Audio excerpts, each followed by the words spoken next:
Imperfect Gentleman Show. George is supposed to call in. Now that he's in DC, he's not even here. Stephanie, I have no idea. I have no clue where Stephanie is.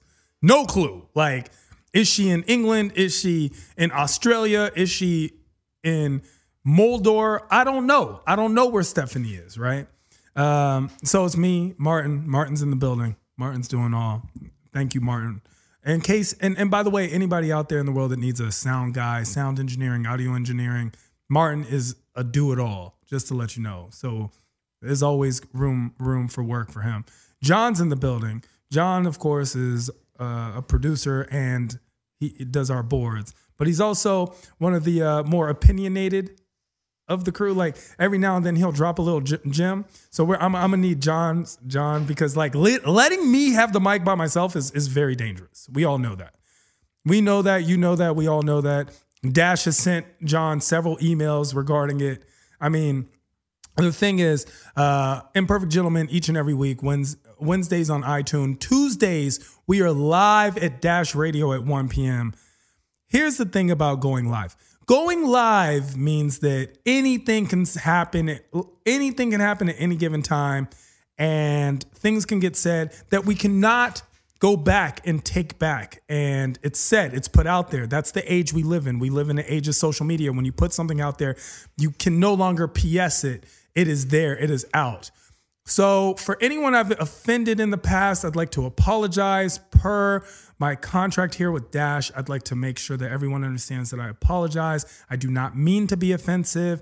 The intent is positive, even if my words are negative.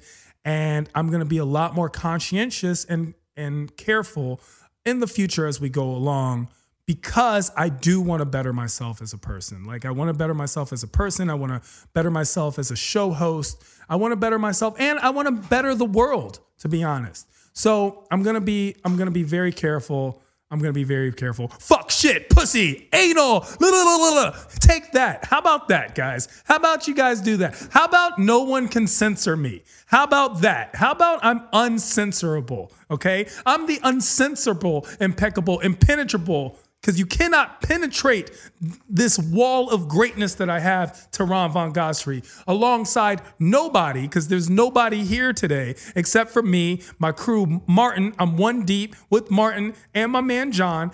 We're trying to get George on the phone as we get it. Look, we're trying to get George on the phone. He knows when we have a show. Right now, So Me is being played in Washington, D.C., New York, and a bunch of places like right now because it's 4 o'clock on Fox. Anyway, that's a show that I'm on. Please check it out. I need the ratings. I want to discuss some things when it comes to, my favorite topics, of course, which is going to be dating, sex, and sexual positions. But we're going to get to dating because I feel like a lot of girls have recently discussed dating with me, and they don't understand why they're having such a hard time. Dating in LA, okay, in almost any metropolitan big city is difficult, right? But LA, I feel, is the most difficult dating city in the country. Second is New York. Third, I'm imagining would be Miami, right? And then everything else would fall into play. Now, why? In LA, this is a land full of Peter Pans. It's all men-child who are not willing or wanting to grow up. That is what LA is full of. It is full of people who have dreams and aspirations and blah, blah, bullshit, which is just code for they want to be kids as long as possible. It is like that Toys R Us, like the commercials of the 80s affected us more than we realize. I don't want to grow up. I'm a Toys R Us kid. LA is full of kids. It's full of kids. And technically, I'm actually just one of them. Full of kids who always think that the grass is greener on the other side. And it does not help that there are so many beautiful, buxom women in Los Angeles. Every girl that's a prom queen across the country, every girl that's like a model, aspiring model, actress, dancer, whatever, all these prom queens across the country come to LA to become whores. They come to LA to become whores, and it's just, look, coming from DC DC honestly might be one of the most difficult cities to hook up in the entire country. And I'll tell you why. It's because the girls in DC are very smart. They're smart, they're intelligent, they're focused, right? And I'm not saying the girls other places are not. That's not the case. What I'm saying is in DC, it's across the board to the point where when you meet someone in DC and they're married, you ask the husband, oh, hey, what do you do for a living? He's like, I'm an attorney. Then you ask his wife, and the wife says, I'm an attorney as well. When you ask a couple in LA, you're like, hey, what do you do? And the guy says, I'm an attorney. And you ask the wife, and she says, I have big breasts. Because that is technically her job. Her job is to have big breasts and look like arm candy for her, wealthy attorney husband. That's how it works. So in DC, when I need to hook up with a girl, I have to put in work. I have to talk you out of your Banana Republic leggings, your stockings, your pantsuit, your dress, your coat, your sweater. It's cold there. Like, I have to put in a lot of work to get you where I am. In LA, the girl's already in a bikini in the club. You say hi, next thing you know, your fist is in her vagina. You're like, whoa, am I even allowed to do this at the bar? You bought me a drink. You know what I'm saying? It's just different. It's just a different dynamic of how things work.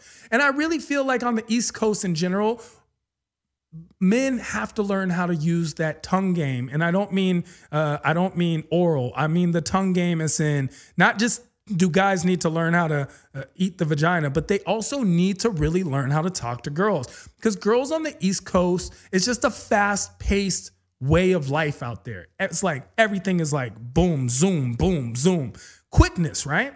So a lot of guys from the East Coast come to LA, they come to the West, and it's like we have superpowers because the girls out here are not used to being spoken to the way we speak to girls. And on top of that, I really feel like in LA, guys wait for the girls to come to them. Guys chill at the bar looking pretty with their man buns.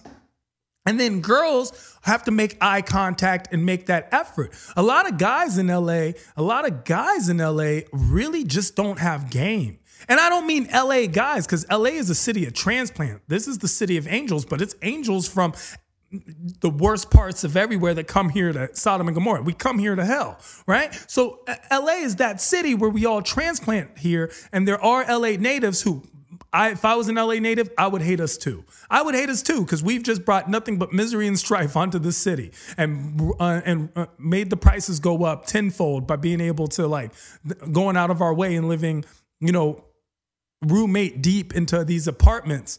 But when these guys in LA, they really don't have game.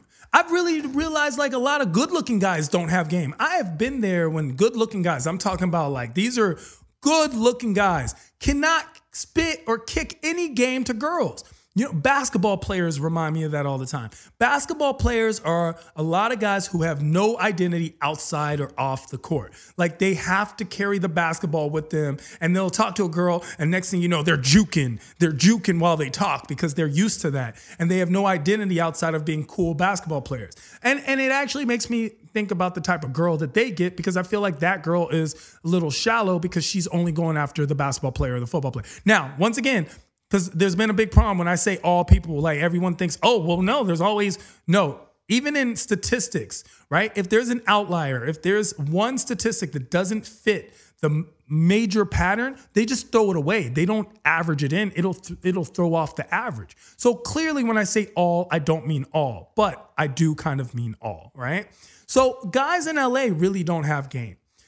Guys in LA also are very difficult because of, like I said, they have so many options. When you have a lot of options as a guy, as a man, options do not tempt you. Because as a man knows what he wants and he gets what he wants. He says he wants to eat steak, he orders steak, he eats the steak, right? Boys are the ones who look at the menu and don't know what to eat. So they want to try a little bit of everything. Well, that's what it feels like when it comes to girls in LA. Boys are out there at the club, even if they're 45 and still at the club, which is crazy. If I'm 45 and still at the club and I don't own it, shoot me.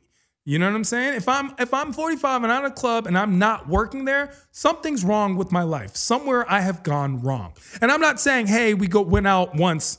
I'm talking about the guys that are still at the club every night and then going to Barry's right after, right? So the guys, the boys in LA are not looking for relationships. They're looking for a series of hookups, which is why Tinder does so well in LA. They are out there living their fantasies, especially these aspiring actors, because it's like, I can't be an actor in a movie, so I'm going to make my own movie that exists in my head. I'm going to act and get these girls, and then once I get what I want from these girls, I'm gonna leave them. I'm gonna leave them. And the worst thing a guy can do, is waste a girl's time. Because a girl's time is more valuable and precious than a guy's time. That's the case. A girl's time is so much more precious and valuable than a guy's time because the girl, not me, I didn't invent this, I didn't create this, I didn't make this up. Girls have a shelf life. There's a shelf life where they can get the maximum amount of guys. So within the age of something like 21 to 27, that's the girl's prime time. That is when the girl needs to figure out what it is that she wants and not really waste her time. 21 to 24, she can still waste a little bit of time. Once we hit 24 to 27, wasting time is a downfall. Because look, let's think about it like this. As a man, if I'm 40, I have way more options for girls than a woman who's 40. A woman who's 40 doesn't have as many options because society has made it almost unacceptable for women to date younger men and the way we look. Even in movies, if you ever notice a movie, Bruce Willis is like 7,500 years old, right? And his girlfriend will be played by this 25-year-old. That is how they work it out, right? So if I'm 40, I can still date a girl who's 25, 27, 28, 32, 35, 37, all the way up to 40, right?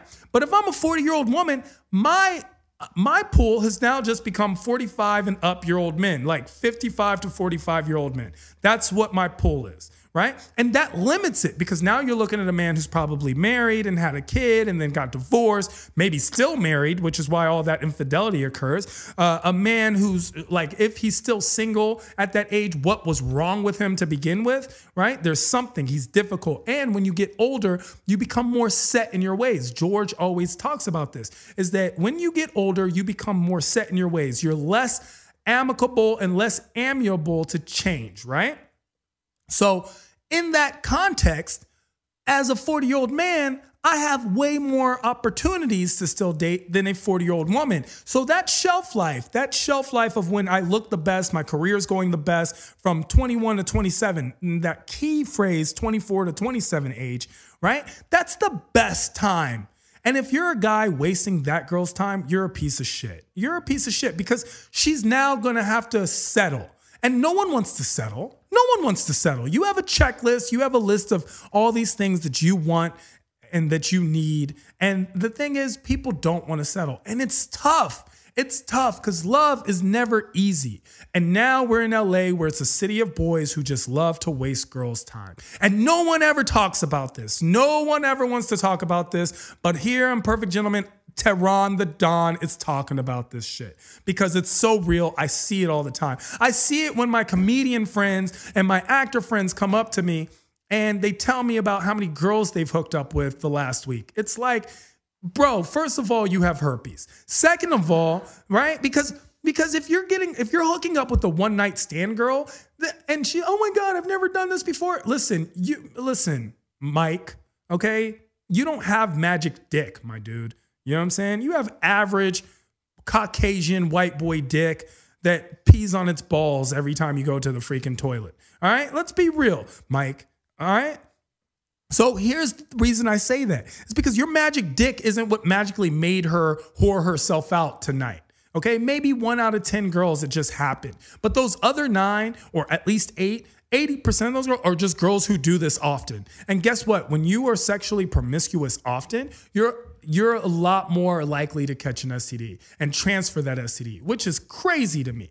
Which is crazy to me to have an STD, and because I'm going to tell you this, way more people have sex than get tested. I'm going to tell you that right now. Don't play yourself. Oh, but she looked clean. Yeah, but the pussy was dirty as fuck, right? And a lot of dirty guys out there too.